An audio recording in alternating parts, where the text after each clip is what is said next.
Déconfinés, je suis heureuse de vous retrouver pour notre 3e édition de notre émission Parole déconfinée. Notre objectif, je vous le rappelle, est de bien vous faire vivre le confinement tout en respectant les règles de sécurité.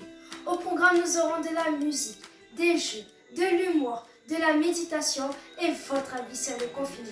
Bon, j'ai assez parlé, je vous laisse apprécier cette émission.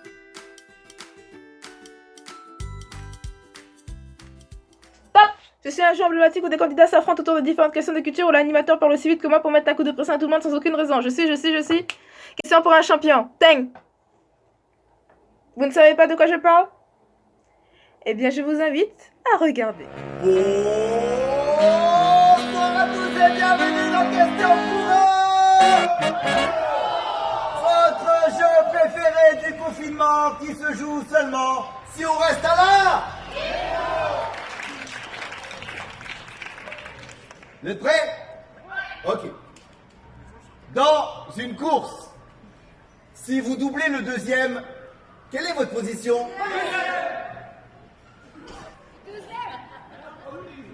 J'annule cette question, ça va aller vite ce soir.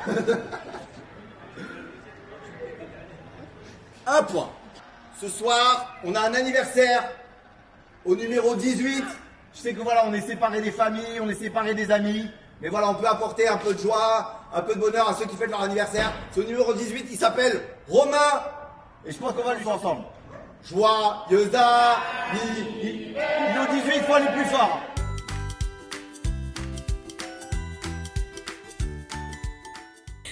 Bonsoir à tous. Alors, aujourd'hui, nous faisons l'émission et l'interview avec Nathan, un jeune qui est en métropole. Nathan, bonjour. Bonjour.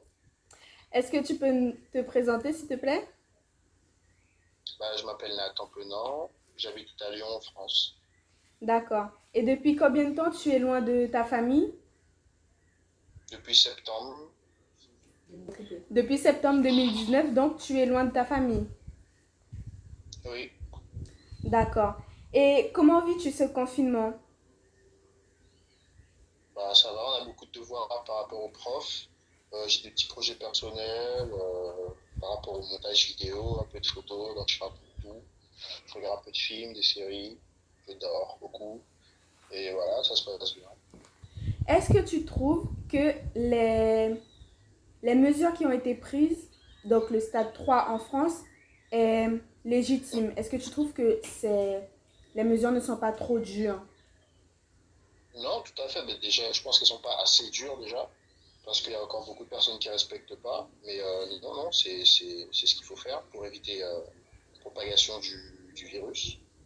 D'accord. Et toi, à Lyon, je pense que tu as réussi à respecter le confinement ou il y a des fois tu étais obligé de sortir alors que tu n'avais pas forcément besoin? Je suis sorti 2 fois pour faire les courses, une fois pour faire un petit tour de pâté de maison pour prendre un peu d'air, parce que 2 semaines enfermées dans un petit appartement, voilà quoi. Mais toujours pas de contact. Le petit tour, c'était pas plus de 5 minutes, c'était un pâté de maison, histoire de faire un tour et puis je suis remonté. Donc toi, tu as réussi à respecter les mesures.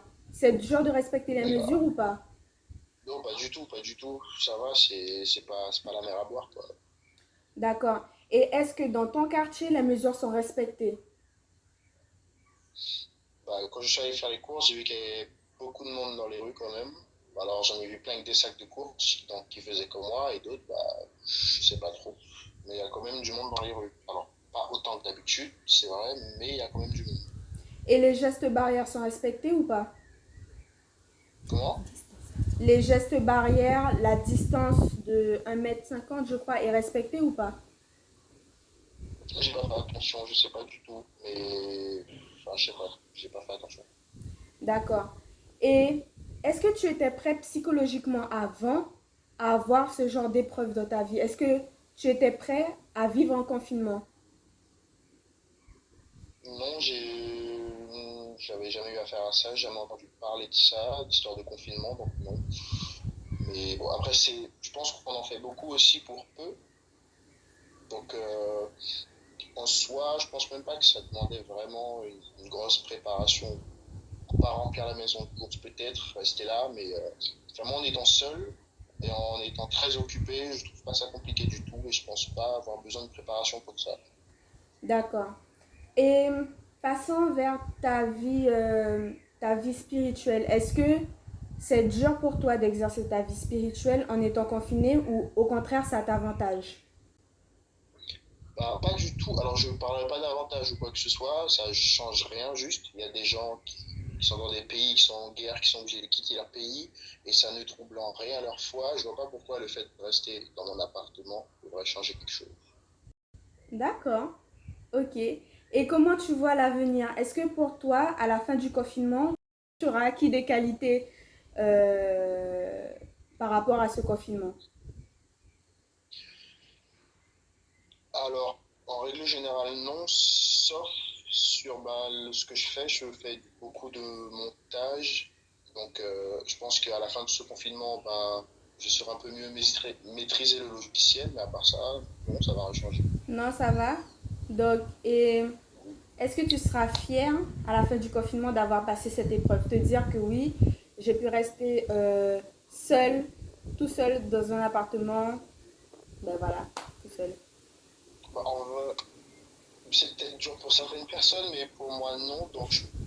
Enfin, pour moi, honnêtement, je pense qu'à la fin, je sortirai juste de chez moi et ça changera rien. Enfin, ça, en fait. Qu'est-ce qui te manque dans ce confinement? Enfin, qu'est-ce qui te manque à cause de ce confinement Euh, au quotidien? peut-être de voir mes amis, parce que bon, je suis tout seul. Après, être seul, c'est pas quelque chose qui me dérange forcément. Je peux rester un bon moment seul quand même, une longue période, c'est pas un problème. Mais c'est vrai que bon, parfois on a envie peut-être de parler à quelqu'un. Et je suis pas quelqu'un qui reste au téléphone, du coup, j'appelle pas les gens. Donc c'est plus les voir qui me manquent. Et avec la famille, donc ça change rien ou vous avez trouvé des mesures Est-ce que par rapport à ce confinement, vous avez trouvé des mesures pour plus vous parler ou être plus en communication vu que vous avez du temps chez vous? Pour être plus en communication, ce que ma mère a fait, c'est qu'elle a fait un groupe avec moi et mon père. On communique dessus tous les jours. On s'envoie des petites photos et puis voilà, on se tient au courant de comment ça se passe.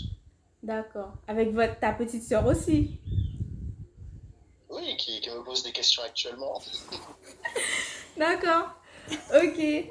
Bon, ben, est-ce que tu aurais un petit message d'espoir pour les jeunes qui sont loin de leur famille aussi comme toi et pour même ceux qui sont avec leur famille, mais un petit message d'espoir pour ceux qui vont regarder l'émission. Bah, rien n'est éternel, ça va finir à un moment. Donc, vous mieux être patient, attendre, prier, et ça finira à un moment de toute façon. Donc, pas la peine de s'inquiéter. D'accord. Bon, ben merci Nathan et bisous tout le monde.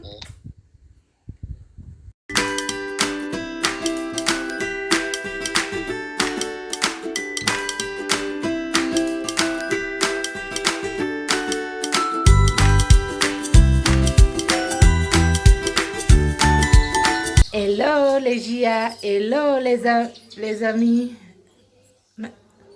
Aïe aïe aïe, c'est quoi ça? Point noir? Peau morte? Non, non, non, non, non, non, non. Aïe aïe aïe. Ah non, ah non, ah non, ah non, non. Les amis, je crois que là, on va devoir faire un gommage. À tout de suite. Nous revoilà pour notre gommage avec ce que nous avons à la maison. Et pour nous, ce sera un gommage au sucre. Donc, vous prenez une cuillère à soupe et vous prendrez 2 cuillères de sucre blanc ou une cuillère de sucre roux. Moi, j'utilise beaucoup de sucre blanc parce que je fais d'autres soins pour le corps. Donc, c'est pour ça que j'ai plutôt du sucre blanc. Mais le sucre roux, ça, c'est tout aussi efficace. Ensuite, donc 2 cuillères de sucre blanc, une cuillère de jus de citron, d'accord. Et ensuite, vous prendrez une cuillère à café d'huile d'olive. Voilà.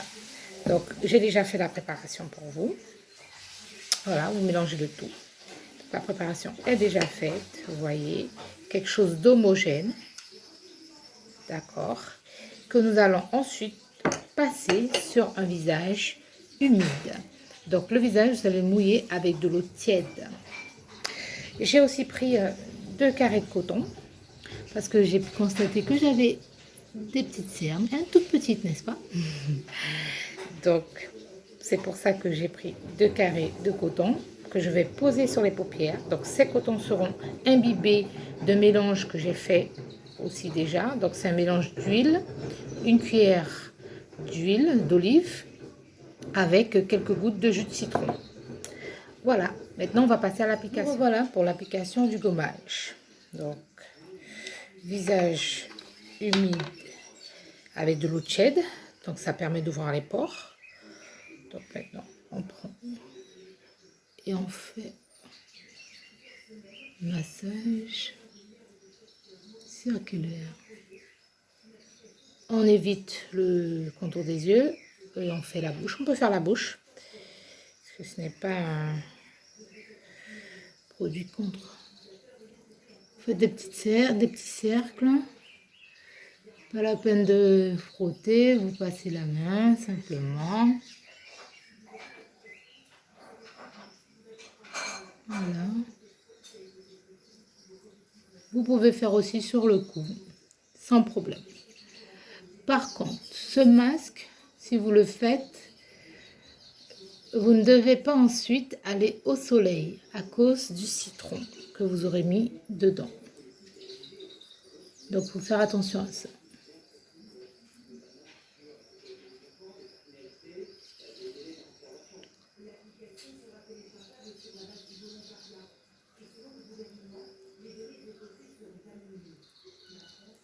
Voilà. N'oubliez pas le nez, le coin là.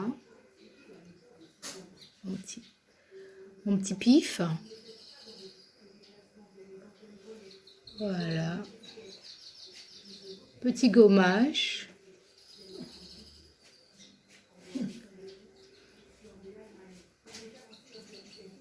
Mamie, tu dis bonjour à la caméra?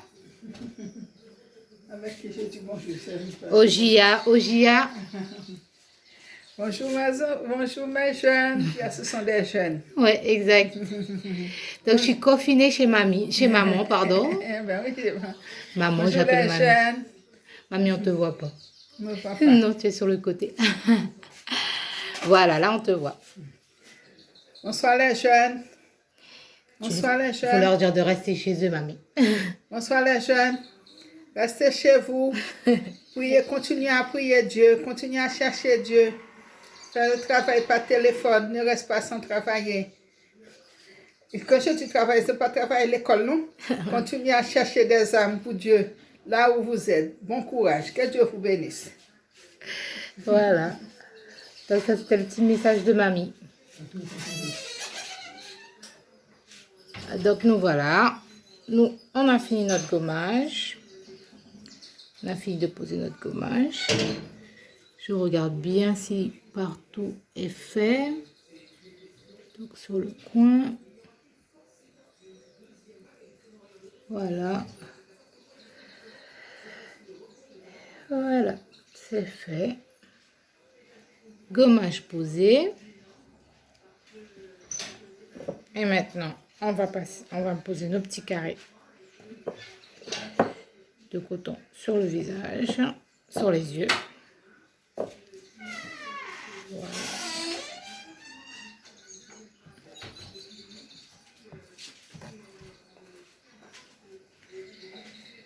Voilà. Donc moi, je vais aller poser tout ça 10 minutes et je vous dis à tout à l'heure.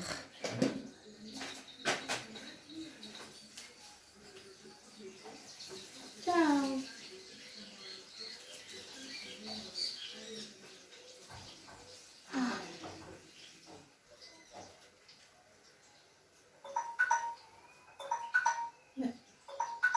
Quoi? Déjà 10 minutes? Ah, j'étais si bien là.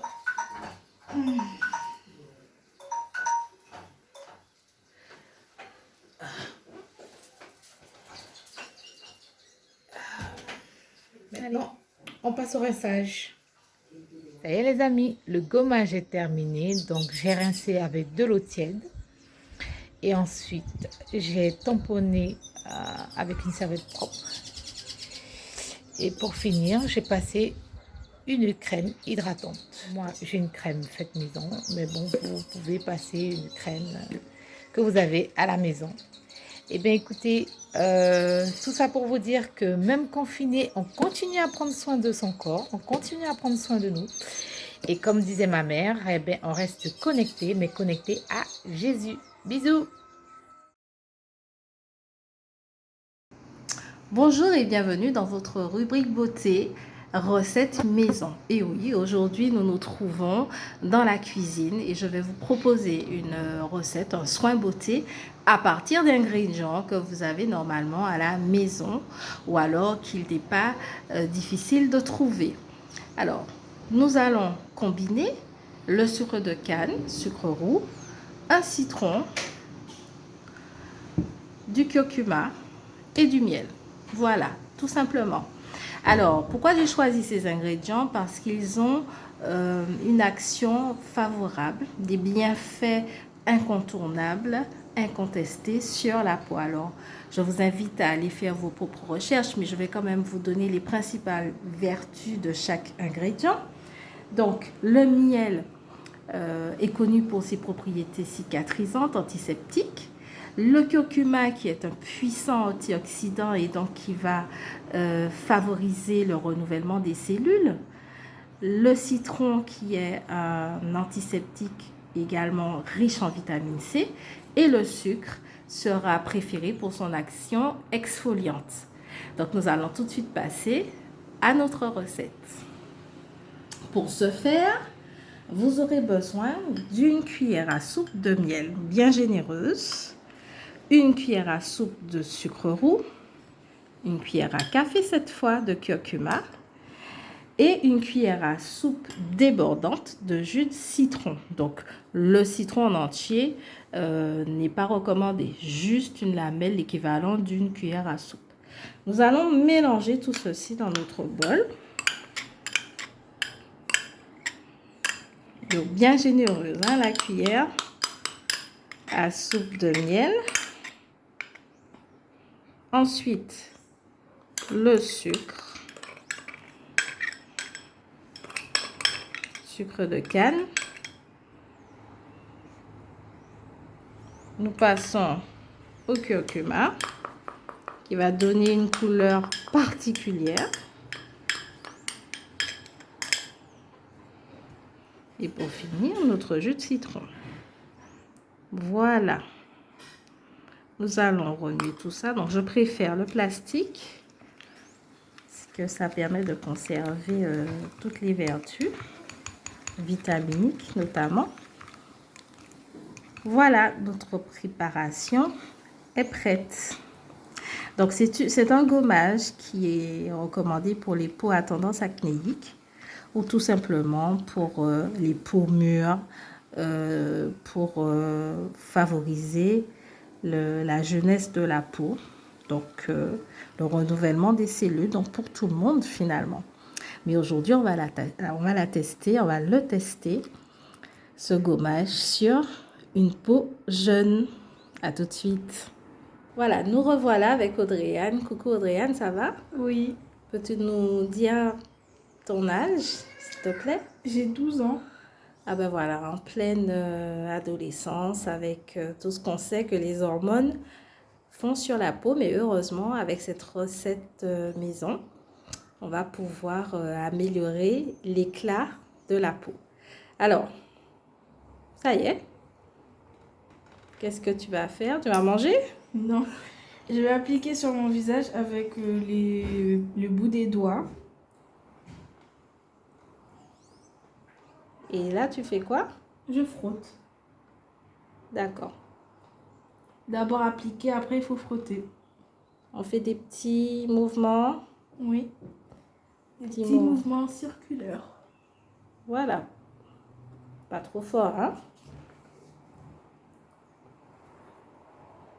Alors, il y a une nuance, pendant qu'Audrey-Anne fait son petit gommage, il y a une nuance à cette recette. qui prévoit d'ajouter de la cannelle en poudre. Alors, volontairement, je ne l'ai pas associée parce qu'elle est dermocaustique, la cannelle, c'est-à-dire qu'elle peut causer des brûlures. Et pour les peaux les plus sensibles, ça peut être dramatique. Or, ce n'est pas le but. Donc, si vous voulez rajouter, testez d'abord sur votre coude pour voir. Et voilà, sentez-vous libre de le faire. Mais moi, je vous propose une recette plutôt soft qui va convenir globalement, généralement, à tous les types de peau. Voilà. Ça donne envie de manger, non? Oui. Ben, c'est l'avantage, c'est que même si ça coule un peu sur les lèvres, voilà, c'est pas désagréable. Donc, en parlant de ça, on peut faire aussi, on évite le contour des yeux parce que c'est cette partie qui est la plus sensible, contour des yeux. On peut faire autour des lèvres aussi, parce qu'on a souvent des petits, voilà, petits comédons là. Alors, vous voyez qu'il y a une belle quantité qui reste. Alors, l'idée, c'est quand même de poursuivre le gommage, de l'étendre au reste du corps. Donc, après avoir fait votre visage, vous pouvez faire votre cou, votre buste, les bras. On ne perd rien. OK? Alors, concernant les proportions, vous pouvez aussi décider de réduire. Mais moi, je trouve que c'est intéressant d'avoir finalement un soin visage qui fait aussi un soin corporel. Voilà, ben, je vais vous laisser à vos recettes. Et après 10 minutes de pause, après avoir fait les petits mouvements, on laisse poser allez, 10 minutes et on rince à grande eau de l'eau tiède et pour finir avec une eau fraîche. Et voilà, pensez à hydrater votre peau après. Voilà, bon, ben, je vous laisse réaliser vos recettes à la maison. Et on se retrouve la semaine prochaine pour une nouvelle recette beauté. À bientôt, Audriane. À bientôt.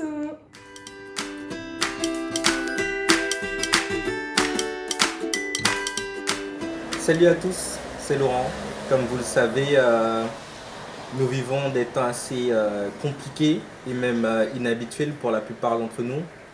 Et j'espère que par le biais du chant que je vais vous interpréter, nous saurons toujours trouver la force de regarder à Dieu, même durant cette période de confinement. Le cantique au numéro 526 nous dit: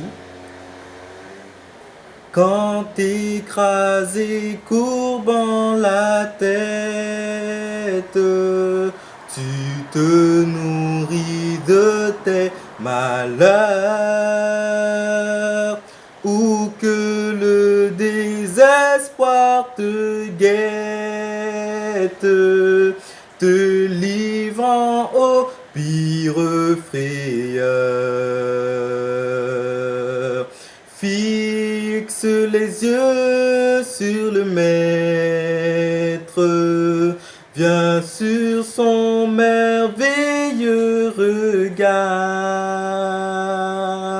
et tu seras dans tout ton être vivifié, pour lui mis à part.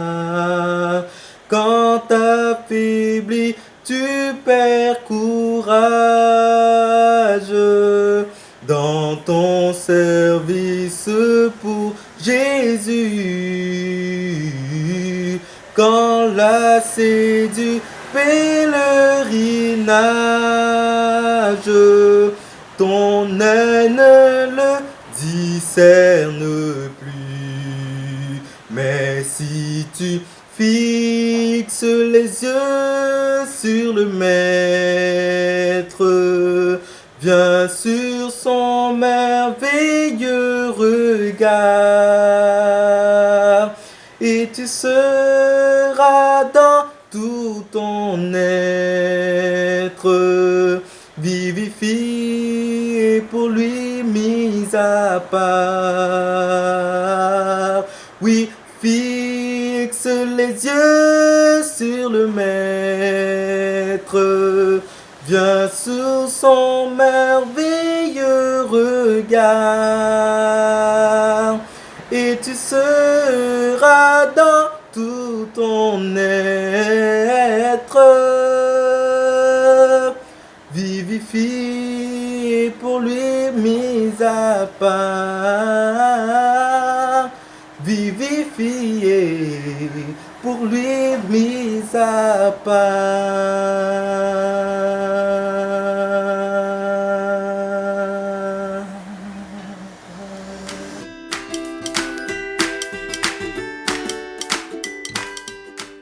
Bonjour les amis, j'espère que vous allez bien.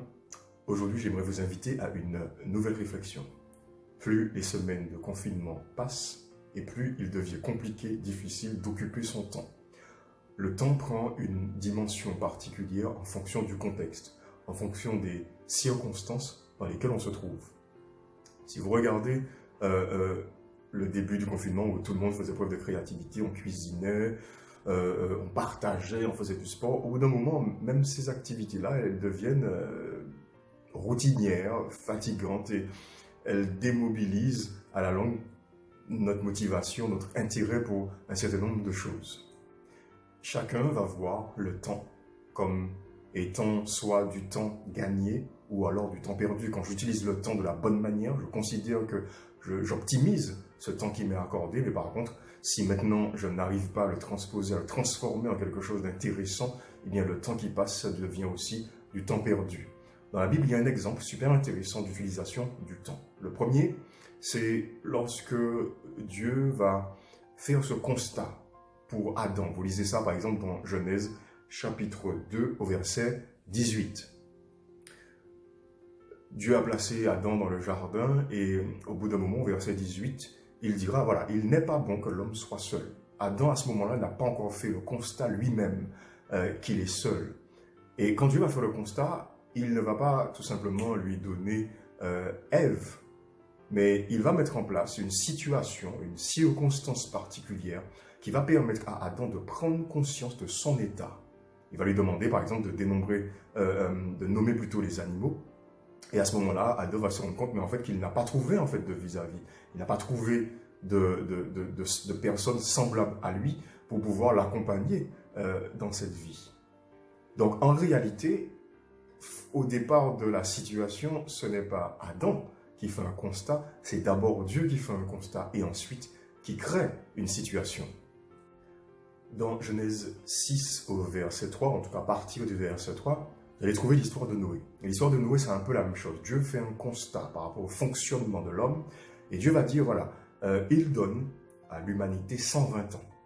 Et après ces 120 ans, qu'est-ce qui va se passer? Il va détruire ce qu'il avait construit par le déluge. Et dans le constat qu'il va faire, il va aussi remarquer Noé qui fonctionne différemment. Dieu ira ensuite à la rencontre de Noé et va lui demander en fait de construire une arche. On pourrait faire un parallèle avec nos vies. Nous vivons normalement jusqu'à ce qu'il se passe quelque chose, jusqu'à ce qu'un certain constat vienne à notre conscience, jusqu'à ce que les circonstances nous obligent à nous arrêter. Noé faisait sa petite vie normalement dans ce monde mauvais, mais il s'était certainement adapté jusqu'à ce que Dieu l'interpelle et lui demande de vivre différemment, c'est-à-dire de laisser ce projet particulier qu'il avait, c'est peut-être cette ambition particulière qu'il avait pour sa vie, pour pouvoir tout simplement se mettre à construire une arche, à faire une chose totalement absurde, pour la simple raison qu'à l'époque, il n'y a pas de bateau, on n'a jamais vu la pluie, et donc construire un bateau, construire cet ouvrage qui fondamentalement n'existait pas encore, est une démarche qui est totalement absurde. Si vous faites un gâteau, vous utilisez des ingrédients et vous utilisez une recette, et que lorsque vous avez fini cette préparation, au sortir du four, le gâteau c'est un échec.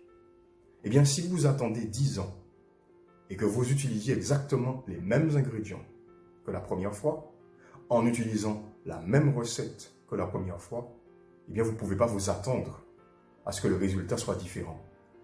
Souvent, nous nous mettons nous-mêmes dans ce confinement, c'est-à-dire dans cette incapacité à pouvoir vivre pleinement la vie que Dieu a prévue initialement pour nous, parce que nous sommes obstinés, parce que nous voulons faire exactement les mêmes choses, parce que nous voulons persévérer dans des relations toxiques, parce que nous voulons continuer à mettre en avant notre démarche émotionnelle et construire un raisonnement fondé uniquement sur notre ressenti.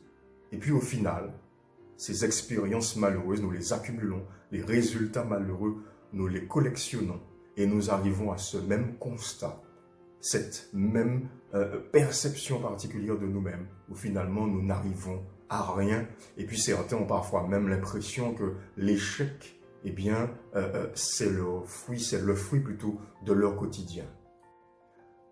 D'autres encore préfèrent éviter, parce que certains sont déjà conscients qu'il y a quelque chose qui ne va pas. Une histoire de vie particulière, un traumatisme particulier, des circonstances parfois difficiles, des rencontres malheureuses qui nous ont gardés prisonnières pendant un certain temps.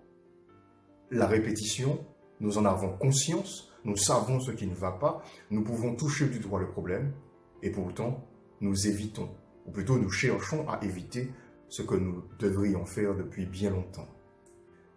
Mais malheureusement, nous avons oublié que souvent, à l'initiative des circonstances, il y a Dieu. Et c'est souvent parce que Dieu, le premier, aura fait un constat sur ce qui ne va pas dans nos vies, qu'il permettra des circonstances qui vont nous dégager du temps, ou alors qui vont nous faire nous retrouver dans une situation où nous sommes obligés de nous arrêter. Et comment est-ce que nous utilisons ce temps? Est-ce que nous avons conscience qu'il ne nous reste que 120 ans pour pouvoir construire?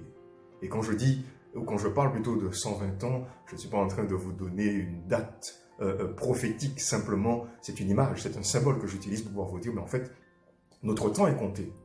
Notre temps à tous n'est pas le même, mais au final, il est compté. Les possibilités de corriger nos erreurs sont limitées. Et peut-être qu'aujourd'hui, ces circonstances particulières, une fois de plus, qui nous obligent à nous arrêter, eh bien, peut-être que c'est une invitation que Dieu nous fait à pouvoir commencer cette construction. La construction d'une arche, la construction d'un ouvrage particulier. Les autres vont peut-être trouver ça absurde, même ridicule, parce qu'en fait, ils disent qu'ils nous connaissent, ils savent, selon eux, qui nous sommes. Alors que dans la réalité, Dieu sait vraiment qui nous sommes. Alors peut-être que le temps est venu pour nous de faire ce que nous avons à faire et véritablement de construire. La prise de conscience implique un changement et le changement, il implique du temps pour pouvoir construire notre identité ou peut-être même la reconstruire pour ceux qui ont vécu ces situations particulières. Mais néanmoins, il implique une construction, et pas n'importe laquelle, une construction qui va nous permettre d'affronter les déluges, les tempêtes de notre vie. Alors aujourd'hui encore, j'aimerais vous inviter à cette réflexion. Le temps de Dieu est parfait. Alors apprenons à vivre tout simplement un jour à la fois, chaque jour par la foi. Et oui les confinés, nous sommes arrivés à la fin de notre émission. N'hésitez pas à liker, commenter, partager avec le maximum de personnes. Et pour ne rater aucune de nos vidéos, abonnez-vous à notre chaîne. Je vous dis à bientôt.